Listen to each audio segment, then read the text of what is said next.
대한민국 최초이자 아시아 여성 최초로 한강 작가가 노벨 문학상을 수상하며 너도 나도 책을 읽는 이른바 텍스테이프 열풍이 불고 있는 요즘. 와, 우리나라에서 노벨상? 나도 이제부터 책 읽어야지. 한강 작가 책 빌리기 힘드네. 이렇게 우리나라에 독서붐이 오나 했는데 정작 손쉽게 책을 빌릴 수 있는 동네 작은 도서관들은 잇따라 문을 닫고 있다고 해요. 이게 대체 어떻게 된 일일까요?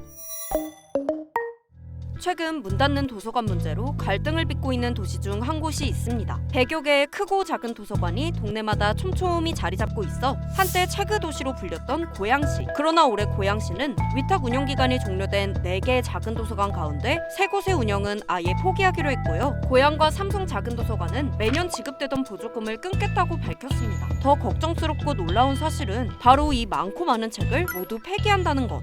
이건 시에서 관할하는 재산에 속한 거기 때문에 폐지화된다라고 그냥 딱 그어서 얘기를 하시더라고요. 중고서적으로 판매도 안 된다. 작은 도서관이 오래되면 될수록 그 이전에 나온 책들은 굉장히 또 소장 가치가 있는 책들이잖아요. 책의 보유량도 굉장히 질이 좋고 관리도 잘 되어 있는데 내가 낸 세금으로 이 책들을 다 구매한 것일 건데 그냥 누군가의 생각 하나로 이런 식으로 뒤집어진다라는 건 좀 납득이 안 가죠. 2016년부터 책의 도시로 만들기 위해 작은 도서관에 공을 들여오던 고양시. 갑자기 왜 정책에 변화가 생긴 걸까요? 고양시가 작은 도서관 폐관 결정에 가장 크게 고려한 건 중복 서비스입니다. 시립도서관 및 스마트 도서관, 전자책 도서관 등 새로운 인프라가 확대되면서 역할과 예산이 중복되고 있다고 판단한 건데요. 특히 고양 작은 도서관의 경우 폐관 예정 도서관 반경 2km 내에 이미 시립도서관이 있는 만큼 작은 도서관의 필요성이 줄었다는 겁니다. 하지만 고양시의 이 같은 해명에도 이용하는 시민들은 납득하기 어렵다는 반응입니다. 이게 저학년의 친구가 높이까지 올라가기에는 거리감이 굉장히 넓어요. 어른 성인 도보로도 한 20분여 정도 걸어가야 되는데 아이들 키우는 어머님들은 공감하시겠지만 책을 한 아이당 7권씩 빌리거든요. 그러면 한 20권은 기본으로 왔다 갔다 짊어지고 다닌단 말이에요. 차를 동반해서 올라가지 않고서는 솔직히 이용하기 좀 어려운 곳인 거죠.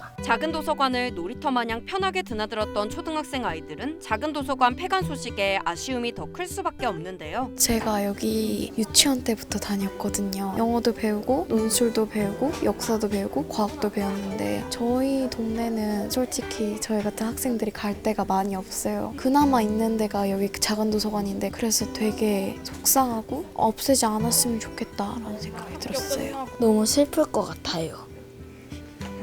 많이 빌릴 땐 40, 적게 빌릴 때는 3권. 속상하죠.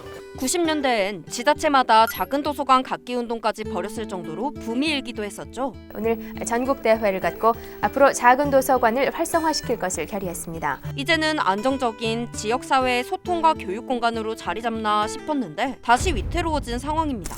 실제로 경기도 내 공립 작은 도서관 중 2000년 이후 141곳이 문을 닫았고요. 예산 역시 2022년에 비해 4분의 3 수준이라고 합니다. 돈 안 되는 사업은 일단은 다 정리하는 것 같아요. 그쪽이 필요 없다. 성과가 나는 사업으로 지원을 해야 그게 나라 발전에 맞는 거다. 이렇게 느껴져요. 사실 이 한강 작가님이 어릴 때 좋아했던 사실은 형제 모험에 고향 작은 도서관이 여기 있었어요. 옛날 책이 너무 많아서 찾아오는 공간이기도 하거든요. 근데 그런 것들이 다 사라진다는 게 사실 조금 부끄럽긴 해요.